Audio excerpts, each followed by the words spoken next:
with San Antonio city government.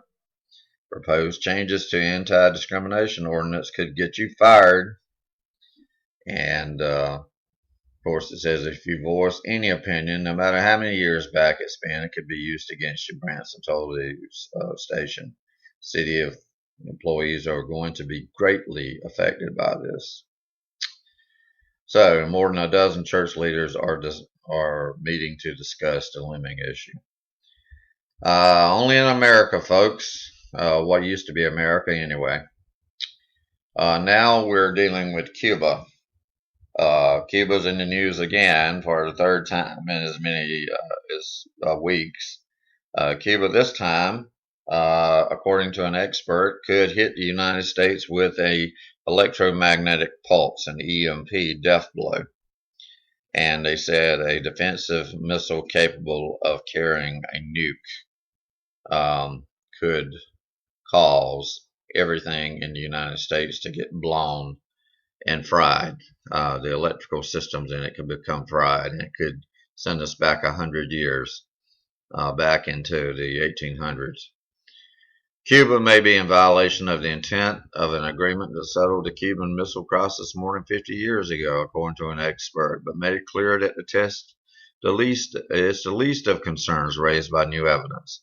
Major concern is that the rogue island nation may have defensive missiles that can be loaded with nukes dispatched to deliver an EMP blow to the United States, a death blow. The comments come from an expert on EMP dangers after the recent discovery of components of the Cuban SA-2 surface-to-air missiles on North Korean ship and the Panama Canal. Peter Vincent Pry, an executive director of the Task Force on National Homeland Security, said Cuba possessing the missiles may violate the intent of the 1962 agreement and pose a huge danger to the U.S., especially in light of the Cuban relationship with North Korea, which has tested nuclear bombs. So, anyway, Cuba is back on the map and back in the news and is holding an EMP over our heads, so to speak. And moving on to our next news article, as if we didn't have enough problems, we have a problem with Eric Holder. Eric Holder has plans for your guns, folks.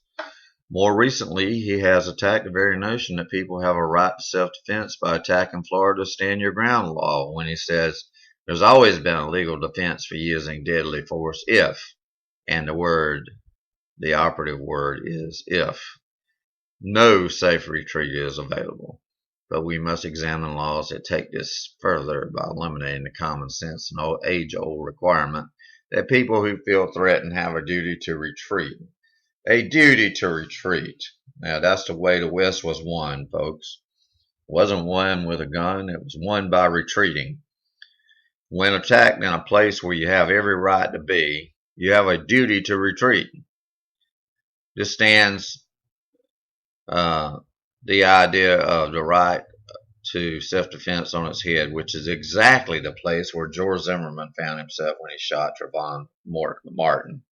Last April, Holder wrote a letter to the Kansas Governor Sam Brownback demonstrated his contempt for the Second Amendment. Holder's missive was in response to the government signing into law that stated any act, law, treaty, order, rule, or regulation of the government of the United States which violates the Second Amendment of the Constitution of the United States is null, void, and unenforceable in the state of Kansas.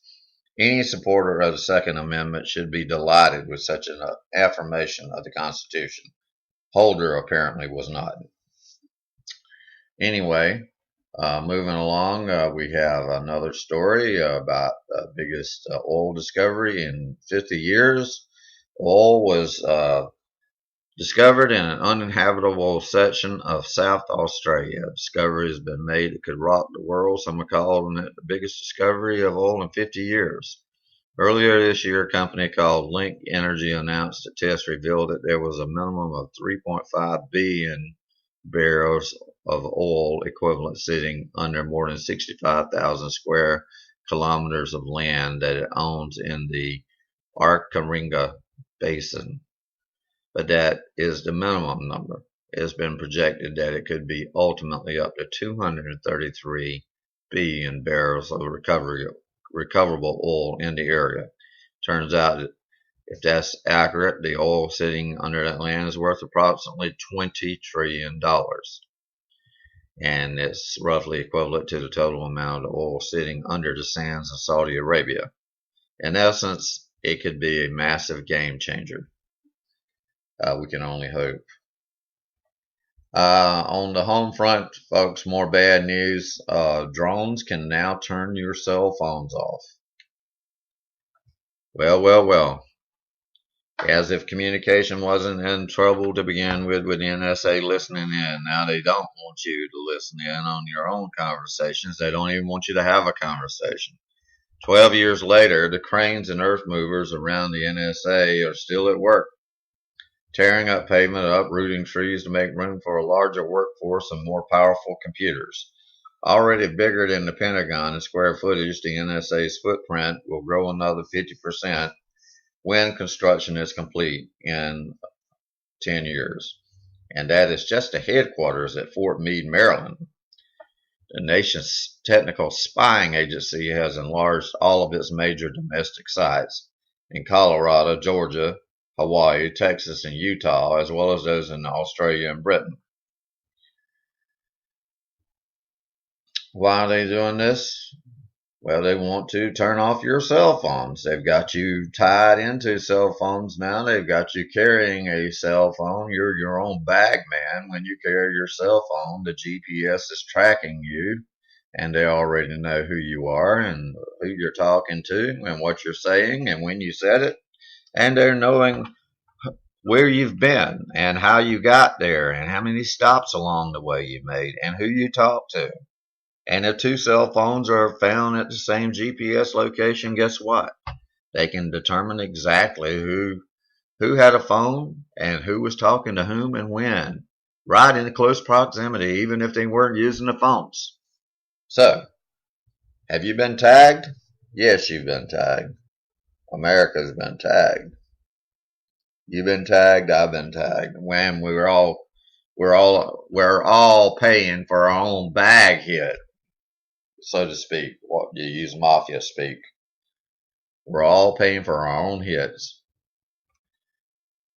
Okay, one more news item, and then we'll get into our commentary part of the show. Guess what's going down next? First, Detroit. Detroit went bankrupt. Of course, everyone knows. Guess who's next? Washington, D.C. Washington, D.C. is in extreme danger. A list of cities. Washington, D.C. is number 1. San Francisco is number 2. Baton Rouge, East Baton Rouge, Louisiana. New York, Richmond, Baltimore, Norfolk, Birmingham, Denver, Cleveland, St. Louis, Philadelphia, Atlanta, New Orleans, Cincinnati, Seattle, Nashville, Davidson County, Chesapeake, Colorado Springs, Detroit, of course, Austin, Indianapolis, Boston, Rochester, Virginia Beach, Kansas City, Memphis, Montgomery, Newark, LA, Minneapolis, Jersey City, Madison, Wisconsin, Long Beach, California, Lexington, Fayette, Buffalo, Chicago, Tampa, Dallas, Albuquerque, St. Petersburg, Orlando, San Antonio, Jacksonville, Louisville, Jefferson County, Greensboro, Scottsdale, Milwaukee, Spokane, Oakland, Winston-Salem, Pittsburgh, Houston, St. Paul, Durham, Lincoln,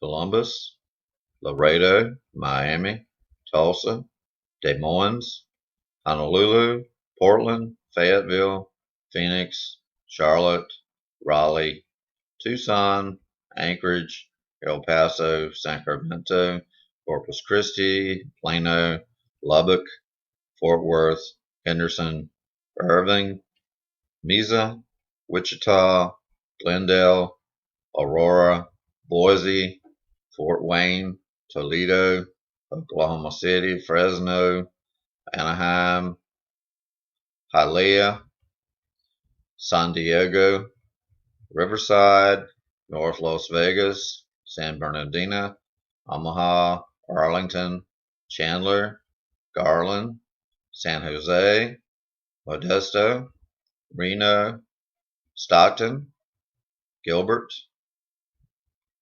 Santa Ana, Chula Vista, Las Vegas, Irvine, Fremont, Bakersville, and I don't know, a host of others yet to be named. All of these cities are in financial difficulties and may possibly go bankrupt. As you can see, these are major cities. The majority of them are. Oh, did I mention Rochester? Yeah, Rochester, New York. All of these countries have become overextended. They've overextended their base as far as their tax bases are concerned, and these cities are in trouble, and these cities have invested money into the stock market for their people's pensions, and these cities have now become part of the tax and spend plan, gone wild, so to speak. Like how do we save? How do we save all of these cities? How do we save these cities? There's at least in each one of these cities at least one city employee for each citizen, and for each resident. And no, I'm sorry. I stand corrected. One city worker for every 28 residents to one city worker for every 137 residents.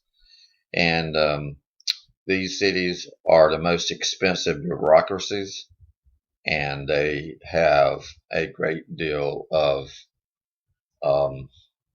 problems that yet have been reported to the mainstream media. And we just hope for the best for them. And these cities have proportionally bigger workforces than the bankrupted Detroit that just hit the news. And this has been reported by the Washington Examiner. So anyway, don't shoot me. I'm just a messenger. I'm just a guy just bringing the news.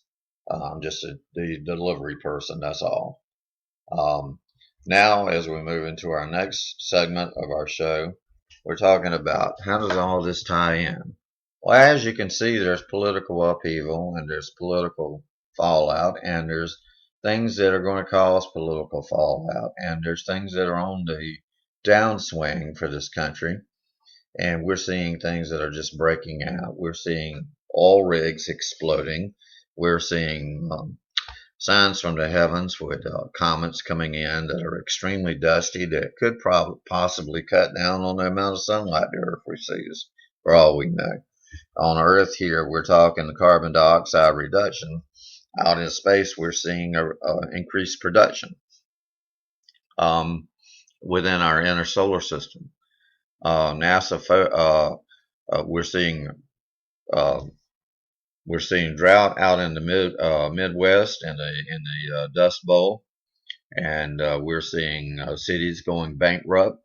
We're seeing news from our enemies, our political enemies, where Cuba could possibly send us back